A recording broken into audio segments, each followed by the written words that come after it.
Hey guys, it's John with Addicted to Fishing. Thanks for tuning into the channel. Today I'm going to talk about what powder paint I use and some of the things that I'm doing while I'm powder painting.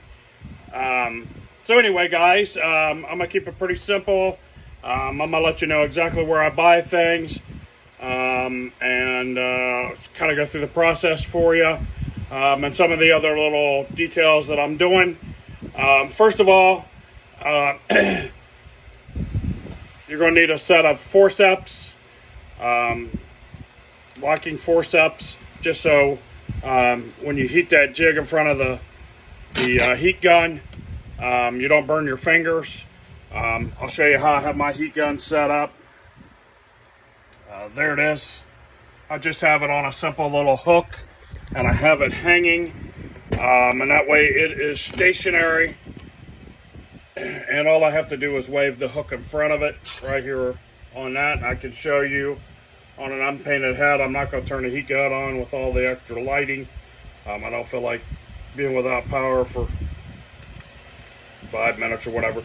But anyway, you just simply hook the forceps onto the jig. This one I got to clean up, get that little bit of the leftover sprue off of that. Anyway, you'll take that, turn it, wave it right in front of the heat, then you're going to dip it, get a coat of powder on it. I like to go back in front of the heat, then I like to let them hang and cool off, and then I take them inside to my toaster oven, because no matter what I do out here, I cannot run that toaster oven. It's just too much power. But anyway, that's the easiest part of the whole process as far as what you need. A heat gun. I got a little 1500 watt electric heat gun that I purchased from Harbor Freight. You'll find those occasionally over there out of box. But even if not, a brand new one at Harbor Freight, only about 10 bucks. I'll say 10 to 15 bucks with the current inflation. The next thing you're going to need is optional, and what I've just started doing is a fluid bed to be able to dip your jig head in and get a nice even coat of paint. If not, you can dip right into the jar. I'm not going to pull out all the colors that I have right now, but I do have primarily two different brands powder coat that I'm using right now. The first one I'll show you, I wish they carried it a lot more colors. It is definitely more price efficient, and that's simply this guy here. This is in a matte black, and I have it in white. I'm glad that I can get it in black and white in this size. This is roughly $7 at Harbor Freight. And you get 16 ounces, a whole pound of it. The other one that I like to use is the Netcraft brand. This is roughly $4.99, and it is 2 ounces. This one happens to be green pumpkin. All my specialty colors, I'm buying just the Netcraft special. Their house brand. I know there's better powder paint out there. It's just what I choose to buy. I wish Harbor Freight carried this powder paint in more than black and white. If they carried it even in like a red or a blaze orange or something like that, that would be great. Just so I could cut down some cost even further. It's only, you get a whole, instead of 2 ounces, you get 16 ounces. So that makes it fantastic. I've actually got one open here, but I've been using a two-part epoxy as well. I don't always use this on all the jig heads, but what I like to do, and I bought this off of Amazon for about 4 bucks. I'm not going to open it up. You can see there's a wide variety of different types of and colors of glitter. But what you can do is you can take your two-part epoxy, and I have some little deli cups. I don't know if I don't have any big ones. Well, I got this one that had ketchup or something in it at one point. Might have had Parm cheese in it. It had something in it. But you get these little deli cups. You know, a lot of places where you go do a takeout, they have those. They give you Parm cheese. Some places, if they don't have crushed red pepper packets, will put crushed red peppers in that. Mayonnaise, different dip of sauces. Just rinse them out, clean them out, reuse them. You're just going to get one use, mostly for your two-part epoxy. Squirt a little two-part epoxy in it right before you go to mix it up. Add you a little glitter. And then you can stir that glitter in. And then you can put a nice glitter finish to your jig head, swim bait head, whatever you're happy to be pouring. So that gives you a nice little glitter effect. This was cheaper than buying all the other ones. These are a small vial. Kind of the light colors, that silver, that white, probably this yellow color, the orange, the silver. There's quite a few of these that I'm interested to see what I can do with them. Hopefully that works out the way that I hope it works out. You can also find glitter at Walmart, and you could just add that glitter to any type of head. We'll use this big swim bait head for an example. Take that swim bait head, get it all done, mix up that two-part epoxy, then you can put a glitter to that. One of the things I'm going to mention about this, you know, again, you know, my channel is all about fishing on a budget, doing everything on a budget. One of the things to keep in mind, guys, is this head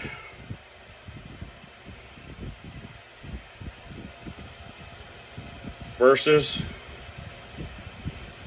this head is basically just for us. I don't think it makes that much of a difference, really.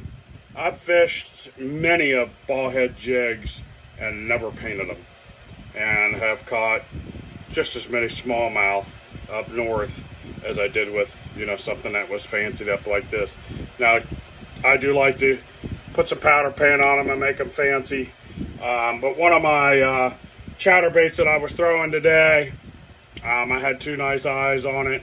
After that was like the fourth fish, I lost one of the eyes. It didn't stop it. You know, they don't come up and inspect it to look and see if there's eyeballs on it and if there's red in the gills, and you know, if it's green versus black versus purple. That's why I choose the more economic types of powder coat. It will, you know, possibly prolong the life of that lead that's on there. Again, I'm not convinced otherwise. You know, I've got some jig heads, or had jig heads at the time that I would just throw in the bottom of the boat in between, you know, maybe switching sizes or whatever. And I didn't really see any rust on that lead, anything negative from that. A lot of split shots and things of that nature aren't coated either. So I'm not convinced that we're powder painting that to prolong the life of the head. I just simply think it's more of a personal aesthetic thing. Makes the bait look better. Again, that's just my opinion on it. But anyway, guys, that's just real quick and easy. The thing with the fluid bed, you're going to have an air source go in. This doesn't have the filter in it. But I'll put a filter in it, and I'll be able to dip the jig head in it, get a nice even coat, and get that powder paint on. And then after that, all dries and bakes and cures and all of that. That's when you're going to come back with a 5-minute epoxy. Other than that Gorilla Glue, I like this Loctite. It's you can find that at Walmart, fairly inexpensive. This bottle goes a long way. It's get up to 3,400 psi. It's a 5-minute epoxy, so you really have to work it. The other one that I bought, and it's done really well, and it's a 5-minute too. Is this from Harbor Freight and Tool? It's just a couple of bucks. It's quite a bit smaller of a tube, but if I find that stuff on sale, or they give you a freebie or whatever coupon, I definitely grab that.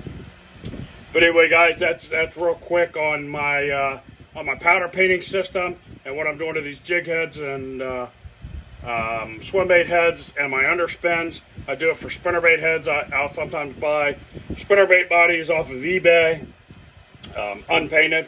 You buy them unpainted, no blades, no nothing. You can get them for next to nothing.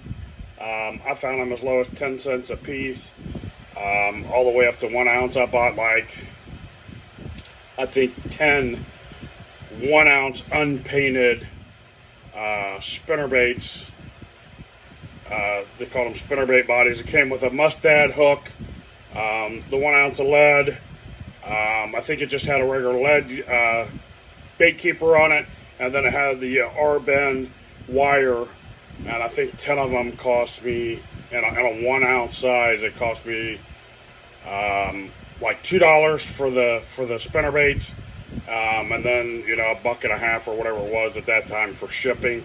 And then I could dress them up and do whatever I want myself. That's why a lot of times I would prefer to buy that so I can make that the way I want it. Plus it saves you some money.